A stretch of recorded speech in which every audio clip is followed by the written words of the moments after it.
Well, this here is the new City Hybrid, and in today's video, I'm going to give you a brief walk around of the car and also show you the interiors and tell you about the features, the tech, as well as some other bits about this car. Today, we're not going to give you a full review because that is reserved for the 2nd of May. We'll give you a review on the 2nd of May. So if you've come to this channel for the first time, please subscribe to it and don't forget to hit the bell icon so you can receive all our notifications first for all the new cars that we drive and all the comparisons that we do on this channel. Now let's get started with the City Hybrid.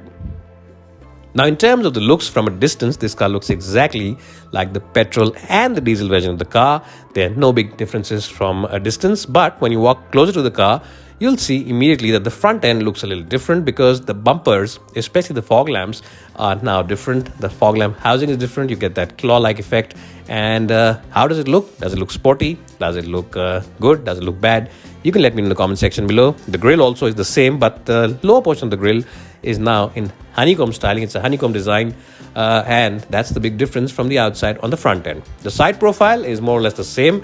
The alloy wheels have been changed, and you now get a dual tone alloy wheel design, which a lot of people think looks cool. Some people think that they prefer the older design of the car, the regular version. You can let me know what you think.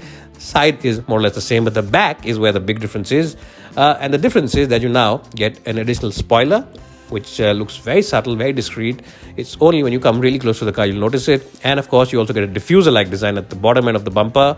It's not really a diffuser and doesn't need a diffuser because it's not a sports car, but even then, Honda has added it to it. Other than that, the badges, both on the front and at the back, are in blue. They're white badges surrounded by blue.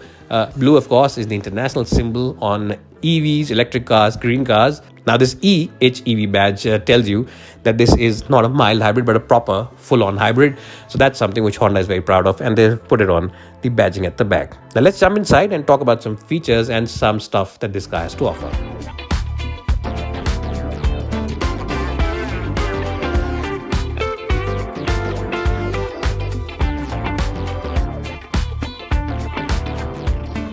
The interiors in terms of the design and layout and overall instrumentation is identical to the petrol and diesel version of the car. There are some differences though, and the big difference is that the fabric or the leather inside this car is now in ivory color. It's a lighter shade than the regular beige color of the petrol and diesel versions.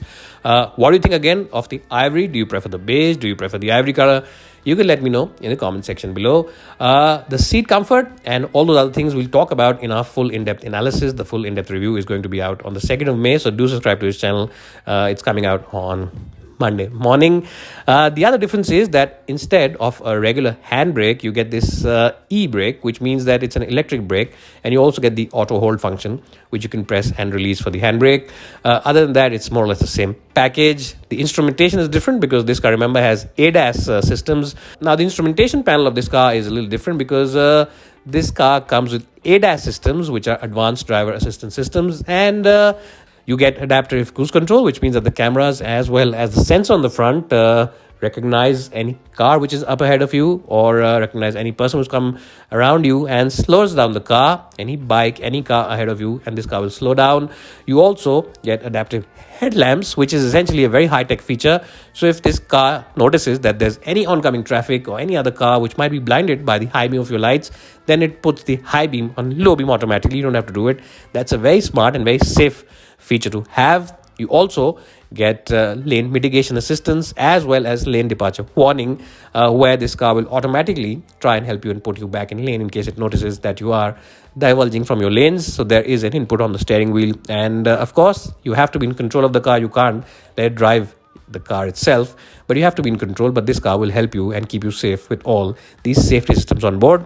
Apart from that, this car has different driving modes. You of course get the pure EV mode, where the car drives on pure battery power from around 0 to about 40 kph. After that, you get hybrid mode, where there's assistance given to the batteries from the engine. The engine works as a generator as well and charges up the batteries. So your range anxiety issues are all taken care of. And then there's, of course, the full petrol power mode, where the battery assists sometimes the petrol motor. When you're cruising at 70 or 80 kph and you're doing decent speeds, this car will use the petrol only power, and sometimes the battery will assist in case you need a swift overtaking maneuver to be done. So these are the few modes that this car has to offer, and you can all get to see these modes on the display up ahead. Anyways, what do you think of the hybrid version of the City? Do you think it'll sell? Do you think it's a good time to bring in hybrids? Or do you think Honda should have introduced a full EV?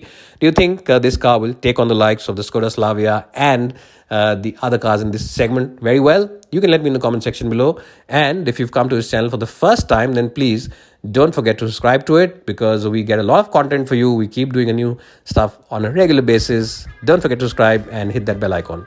We'll see you guys soon in the next video. Till then, take care, be safe, and stay happy. And always remember to belt up when you're driving your car. See you in the next one.